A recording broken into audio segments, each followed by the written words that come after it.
One final race. One last chance to conquer the last great Coliseum. Going to the night race at Bristol was one of my favorite races to go to as a kid. I'm glad I've got a trophy from that racetrack. But as Junior takes his final bow at Bristol Motor Speedway, a new crop of young gladiators are fighting to steal part of the spotlight. But I'm going to go do my thing, and if I have an opportunity to pass a guy and do it the right way, then I'm going to try my best to do it. Winning here is special because... Bristol, baby. Bristol International Speedway invites you to the first annual Volunteer 500. Here comes Earnhardt. He hits Labonte. Labonte spins in turn two. The sold-out crowd on its feet here at Bristol as they cheer Mark Martin across the finish line. Elliott Sadler set to pull off the Bristol upset and take the Wood Brothers back to victory lane at Bristol Motor Speedway.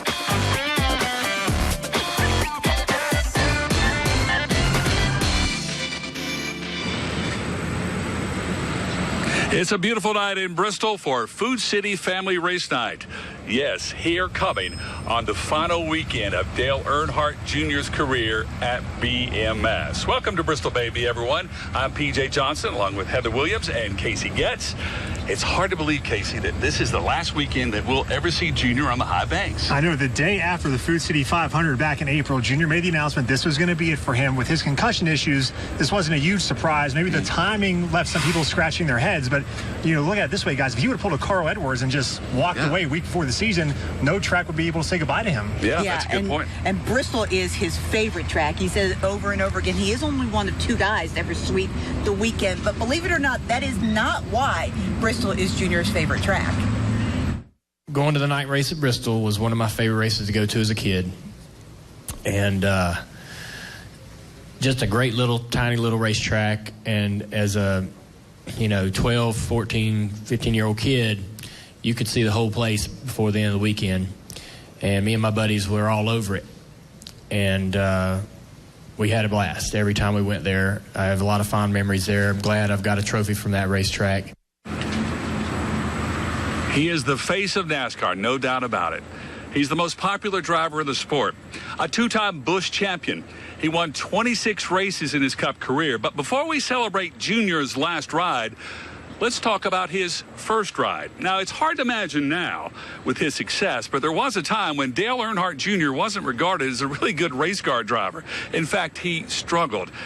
His sister Kelly was deemed to be a better racing prospect. So, what was the turning point for Dale Earnhardt Jr.? Well, for that answer, we're going to turn back the clock all the way to 1997 when his father made a phone call to Bristol legend Ed Whitaker. And the rest, as they say, is history. It's Bristol, baby! Before he uttered those famous words, before he sipped a Mountain Dew, People know me as Dale Earnhardt Jr. race car driver. before Nationwide was on his side, Dale Earnhardt Jr. was a kid who just wanted to race. So his father sent him here to this old race shop in Bristol, Virginia. It was owned by Ed Whitaker, an old school racer, and Dale Earnhardt knew he would bring out the best in Junior. This might be a little bit of a make or break. I'll believe till the day I pass away that Dale Sr. knew that. And he said, I'm not going to put him in something easy. I'm going to put him in something hard, but I'm going to give him a good shot because I'm going to put him with a car owner and a bunch of guys that know what's going on. Chris Carrier is now a NASCAR crew chief, but he remembers dropping by the shop that day back in 1997 when Earnhardt arrived. Not in a limousine, but a beat-up old pickup. He was a little bit shy. I'll be honest with you, he was probably so intimidated from his father, he's probably afraid to say much.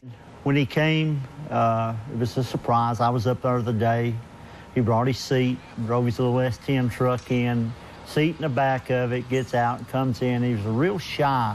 Do you expect to see more of his dad when he came in, like a real rambunctious guy? Because he's really nothing like his dad. No, he was like one of the guys out of the shop, seemed like. Worked with him a couple of days, day and a half down there. Once he got to the track, that shy teenager in the pickup truck disappeared. And it took the crew only seconds to realize they were working with a big-time talent. He adapted to the car pretty quick. Is that the key for a good driver? Yeah, seems like it. You either got it or you don't. And there were a lot of really good Busch Grand National drivers that weren't worth a spoonful of, dried out rice at Bristol and never got it. And he did it first time. I can remember at every time during practice, practice was over, his daddy would come over out of the car, lean in, talk to him, want to know how it was, how he was doing. With a fast car and some newfound confidence, Dale Jr. almost won the pole. Only a late charge by Randy LaJoie stopped him. Jr. stayed up front for the first part of the race, avoiding a big crash. But just a few laps later, it was Jr. on the wrong end of a spin. Yeah, he said, it's my fault. I, got anxious.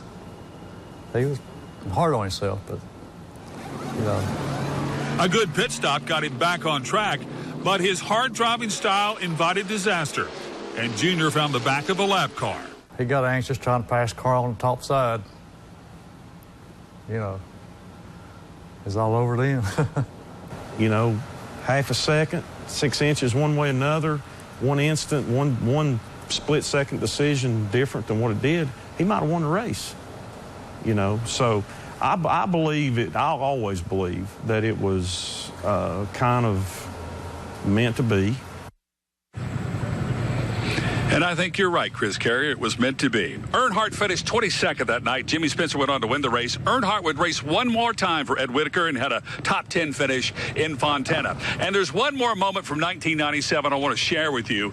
It's very special for a Bristol woman named Clara Thomas. You see, she heard about Junior at the Whitaker shop off Wagner Road that day. So she took off from work and had Junior sign a newspaper photo. She says Junior was very polite and thanked her for dropping by. She's kept that autograph sealed in plastic until she showed it to me the other day. Pretty cool stuff. So now Earnhardt is retiring, getting out of the racing side, the driving side. So, Casey, who takes his place? Well, maybe the good place to look would be the son of Bill Elliott, who was NASCAR's most popular driver before Dale Earnhardt Jr. took over. And he's also the teammate of Dale Jr. So I say Chase Elliott is a pretty good place to look. With Dale Earnhardt Jr. heading towards the checkered flag of his career, a new era of drivers will be challenged with carrying the sport. One of those is 21-year-old Chase Elliott, who will be second on the seniority list, believe it or not, at Hendrick Motorsports next year, with the retirement of Earnhardt and Rick Hendrick releasing Casey Kane. The youth movement is in full swing at Team Hendrick, but age is just a number when it comes to driving a race car. When you're in that spot, you are a rookie in Cup, but man, we've been racing for a long time. It's not our first go around, so it's not like our first race ever, our first season ever. When you get to the level of the Cup Series, I mean, you've been racing long enough where you either know how to do it at that point or you don't. In his second full season in the Cup Series, Elliott is still looking for his first win, but he has had plenty of success at Bristol. In 3 career races, Elliott has finished 4th, 7th, and 15th at the world's fastest half mile, often displaying something you don't associate with many 21-year-olds. Patience, I think, is pretty important. Just getting to the end of that race is key, and it can be it can be trying on the patience meter throughout the night. It's a frustrating track to race at. Patience is also something Elliott must display in his pursuit of a spot in the NASCAR playoffs. 13 drivers have locked in their spots by winning a race, so that leaves 3 spots left. And with 3 races left, Elliott currently has the most points of any driver without a win, but he has no margin for error. Results are results, and we unfortunately don't have that victory to go with along with a lot of guys that do. And if we could get one, that'd be great. I feel like we jump up to where we deserve to be and where we need to be. Elliott isn't going to be picky about which track win number 1 comes at, but if it were the night race at Bristol, it would mean a little more because some races just mean more than others. Everybody wants what they can't have. We all want Chick-fil-A on Sundays, right? So, we love things that you can only do one time a year every so often. I think that's why it makes it special. And with the success that Elliott has had at Bristol Motor Speedway in his limited time, don't be surprised if the 24 car is a major factor in this race. Well, he's going to have a tough act to follow. First his dad and now Dale Jr. But maybe you're right. Maybe he will be the most popular driver. There's another guy that calls Bristol home, and boy, he loves the high banks, doesn't he, Heather? Yeah, he is a car chief, and coming up next, we will talk to him about how he got his start in NASCAR, and why BMS means so much to him. Stay with us.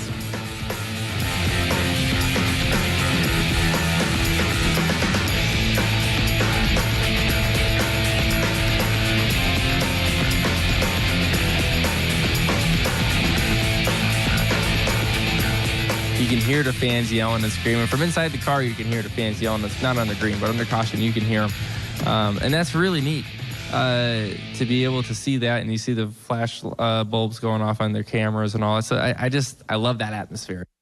Bristol, baby, is brought to you by Champion Chevrolet Cadillac, McDonald's, and Toyota of Kingsport.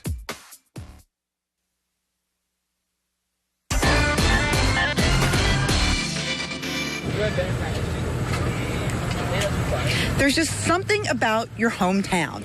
And when you work in NASCAR and Bristol is your hometown, it makes visiting this already spectacular track even more special. Just ask Danica Patrick's car chief, Tony Cardamone. These days, Tony Cardamone has a front row seat at every NASCAR race. But none of this would have been a reality if not for the fact he saw a posting from Abingdon-based Morgan McClure Motorsports some 17 years ago. I was in the Coast Guard and I came home for leave, and there was a note on the gym thing that said they were looking for a jackman. They would train them, no experience necessary to fit the mold. So I said, well, I'll give it a shot. Cardamone turned that opportunity into a 16-year career as a jackman and gasman, working for McClure, Michael Waltrip Racing, and eventually Stewart-Haas Racing, where he won a championship as a member of Kevin Harvick's team in 2014. This season, he makes the move from the pit crew to atop the pit box. I got my experience, I feel like the right way doing it, doing a little bit of everything. As the car chief for Danica Patrick's number 10. The car chief kind of controls the garage. I work for the crew chief. Kind of takes the load off of him while he's making the car faster. We're making sure everything happens in the garage, the guys, the car side of stuff. And Bristol has always been a pretty good track for him and Stewart-Haas Racing. I love Bristol, just the atmosphere of that track. Of course, everybody's family's there, and it's just a really cool place. And even though the results haven't shown it, Bristol's actually been a pretty good track for Danica, so they're hoping maybe she could maybe get a top 10 or a top 5 and build a little momentum. It's always nice to see the hometown guys do well. Oh, for sure, and he's very excited about returning to Bristol. Speaking of guys doing well, Eric Jones, man, is this guy hot or what? Now, he's going to have a new Cup Series ride in 2018. He's going to move back to Joe Gibbs Racing. Samantha Zarek is with the two-time Bristol Xfinity Series winner. I'm here with Monster Energy Cup driver Eric Jones. Eric, you've had 8 top 10s, 2 top 5s, and finishing third twice, once last week at your home track in Michigan. Talk a little bit about how you've been running this season. Well, it's been okay. You know, I think really here the last few weeks we've stepped it up quite a bit and gotten some good top 10 finishes, some top 5 finishes. And last week was really one of our better races of the year. We were able to go up and contend for the win and at least have a shot at it. So really proud of that effort, and hopefully coming back to Bristol now, track where we ran pretty well in the spring, we'll have a good shot for the win. So we'll see how it all goes, but definitely proud of the effort we've been putting in here the last couple months. Talk a little bit about the track here at Bristol. How have you been preparing? Well, I think Bristol is one for me I've always really enjoyed. We've ran well here in the Cup car, but had a few wins here in the Xfinity car as well. So it's always somewhere I look forward to coming to. And really the preparation side of things is just looking back on the previous races here, watching them back. I've watched the spring race here from the Cup Series and the Xfinity race from the spring. So just trying to see, kind of where it's all going to go, where the track's going to go, and how everything's going to play out. Let's talk next season. You're going to be back with Joe Gibbs Racing. What are you expecting? I'm excited. It's a good opportunity for me.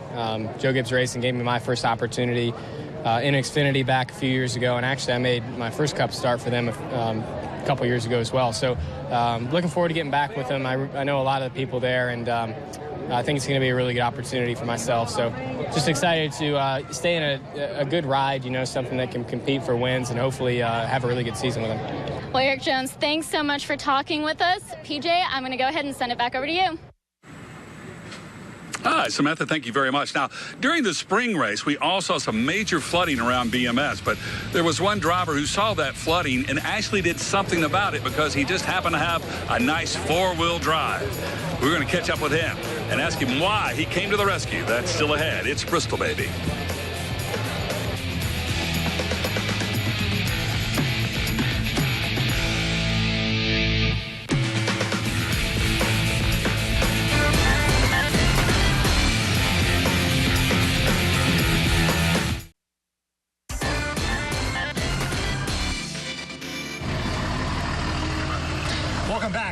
It's Bristol, baby, and now it is time to talk about a driver who really went the extra mile to help others in need. Oh, no kidding about this, Casey. I mean, I've been working at this job a long time. I've been watching races at Bristol since the early 80s. And, of course, we're used to rain. But it's one thing to rain, Heather. It's another thing to flood. Yeah, and what happened in the spring race was wild. At least one NASCAR driver thought so, too. So what started as a normal drive to dinner turned into the ultimate act of kindness.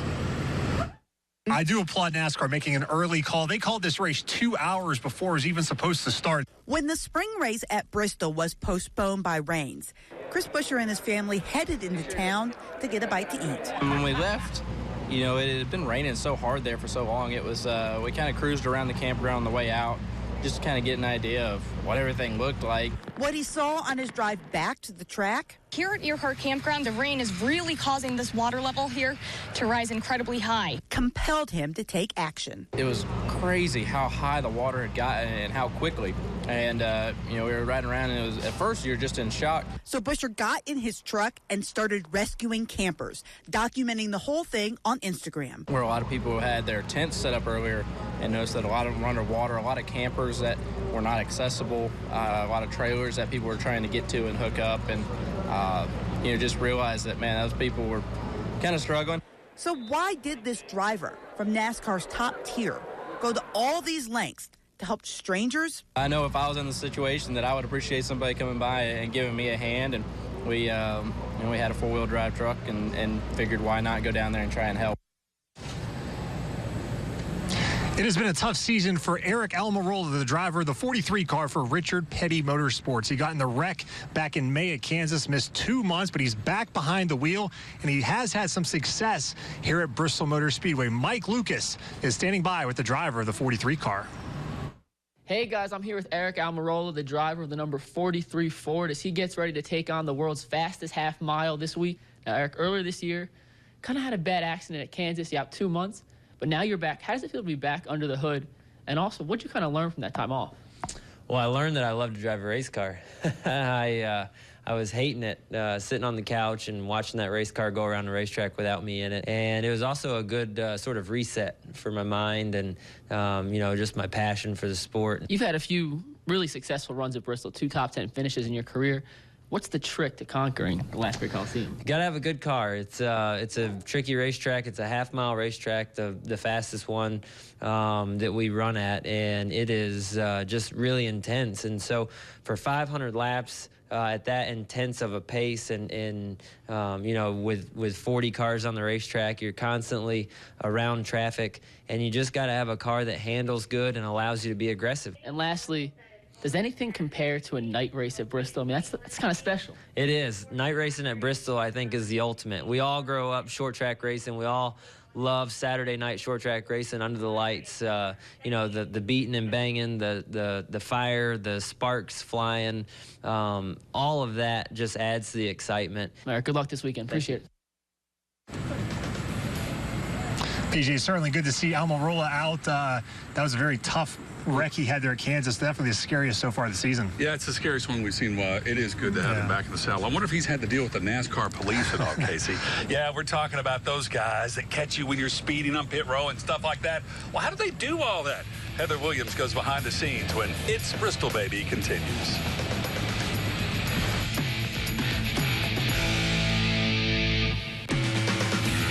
Bristol, for some reason, if you find it, you've got it for a while. And then if you don't, man, it's tough to break back through. It's Bristol, baby, is brought to you by Champion Chevrolet Cadillac, McDonald's, and Toyota of Kingsport. You see it all the time. You're watching TV, you're watching your favorite driver, and suddenly he goes from leading the race to being penalized for speeding on pit row. How in the world does that happen? Well, Heather had that same question, so she went looking for answers. Yeah, and I got NASCAR to give us a behind-the-scenes look at their penalty trailer. So this is the pit road officiating trailer, and from here is where we officiate the race. We begin the week on a Wednesday normally by putting out 46 high-definition cameras up onto various locations across the speedway roof. Each camera looks at 2 pit boxes, and they overlap to give us a cross-triangulation. It also gives us redundancy in the system, so if one camera fails, we still have a secondary view of every single pit box, and this is how the officials will see everything. So the system dings to alert us that we've been assigned a pit stop, and it gives us the information that we need. We know that we're looking at vehicle number 13 stopping in pit box 41. The system's already flagged automatically that there's a vehicle infraction, that he's driven through a forbidden box on exit. So he's driven through more than 3 pit boxes on exit. Here, this is one of the greatest examples of what the teams do to try and get around the system. Here we're looking at the 5 car, and we've been flagged as crew over the wall too soon, potentially. The teams are now, they're dressing in black, they're wearing black sneakers, they put a black banner on the wall, and conveniently the Jack crew member has jumped on top of a shadow, and he thinks he can trick the motion tracking side of things. We know the exact moment, frame by frame, that his foot touches the ground. And we know that when his toe touches the ground, the car has to have crossed the one-away line. If we take a look at the bottom view, we'll then see that the 5 car has still not crossed the one-away line, so he cannot touch the ground. Therefore, in this instance, crew are over the wall too soon. So now you know everything about the NASCAR police. You know everything about the race. So you can make your pick who you think's going to win. And now it's our turn to do the same. So my kiss of death goes to Kyle Busch. Last night he reminded us what a great driver he is. He made it clear he's going for the triple. My bet is he would settle for a win on Saturday night. I'm going with Joey Logano. And I am going with Clint Boyer. He needs a win. I think he's going to get it. Also, Mike Lucas picks Dale Earnhardt Jr. and Samantha Zarek picks Kyle Larson. We shall see how smart those folks are. Special thanks to the train station for letting us set up here. You've been watching It's Bristol, baby. For Heather and Casey, I'm PJ Johnson. Good night, everybody.